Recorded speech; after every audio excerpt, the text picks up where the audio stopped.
আজি প্ৰায় ৩-৪ মাহ ধৰি কীৰ্তনপাৰা বৰখোলা সংযোগী আই নদীৰ দলঙৰ তলত আব্দুল হাইনাগৰী কীৰ্তনপাৰা নিবাসী কাহিবাৰী নিবাসী আব্দুল হাইনাগৰী লগতে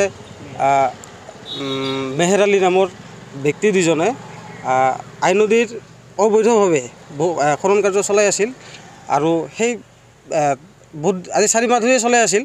কিন্তু আমি বাৰ DFO ছাৰ লগতে অভয়পুৰী ৰেঞ্জাৰ ছাৰক আমি খবৰ দিছিলোঁ যে অবৈধ বালি খনন বন্ধ হ'ব লাগে, কাৰণ নৈপৰীয়া অঞ্চলৰ যিখিনি মানুহ আছে তেখেতসকলে বহুত বানপানীৰ কবলত পৰি বহুত কষ্ট তাতে থাকিবলগীয়া হৈছে।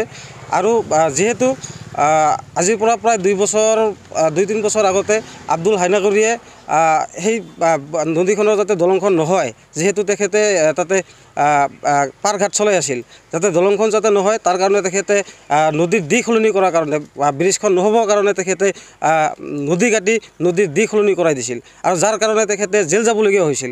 কিন্তু আমি দেখিবলৈ পাইছোঁ আজি 3-4 মাহ ধৰি তেখেতে আই নদীৰ বালি কাটি খনন কৰি তেখেতে আই নদী বেলেগ ফালে গতি কৰাৰ কাৰণে ষড়যন্ত্ৰত লিপ্ত হৈছে। কিন্তু অতি দুখৰ সৈতে আমি ক'ব বিচাৰোঁ ৰেঞ্জাৰ বা DFO ছাৰে বহুত বাৰ তাতে পাৰ্টি পঠাই দিয়াৰ পিছতো সিহঁতক ধৰিব নোৱাৰিলে। কিন্তু অভয়পুৰীৰ SDPO ছাৰৰ সহযোগত আমি অভয়পুৰী SDPO ছাৰৰ সহযোগত তথা ৰাইজৰ সহযোগত ৰাতি প্ৰায় 8:30 মান বজাত 3খন ট্ৰেক্টৰ আৰু JCB সহকাৰে তেখেতসকলে লৈ আহিছিল ফৰেষ্ট অফিচত, অভয়পুৰী ফৰেষ্ট অফিচত। আজি প্ৰায় 22 মে তাৰিখে লৈ আহিছিল। কিন্তু অতি দুখৰ বিষয় যে সেই ট্ৰেক্টৰকেইখনৰ একো ফাইন নোহোৱা কৰি কোনো ধৰণৰ ৰয়েল্টি নাকাটি কোনো ধৰণৰ ফাইন নাকাটি গভৰ্ণমেণ্ট কোনো ধৰণৰ ফাইন নাকাটি এই ট্ৰেক্টৰ 3খন এৰি দিয়া বুলি আমি গম পাইছোঁ। ট্ৰেক্টৰকেইখনৰ নম্বৰ নাছিল, লগতে নাম্বাৰ প্লেটবিহীন। আমি বাৰ অভিযোগ জনাই আছিলোঁ ৰেঞ্জাৰ ছাৰক যে আপোনালোকে MVI খবৰ দিয়ক, দ্বিতীয় খবৰ দিয়ক।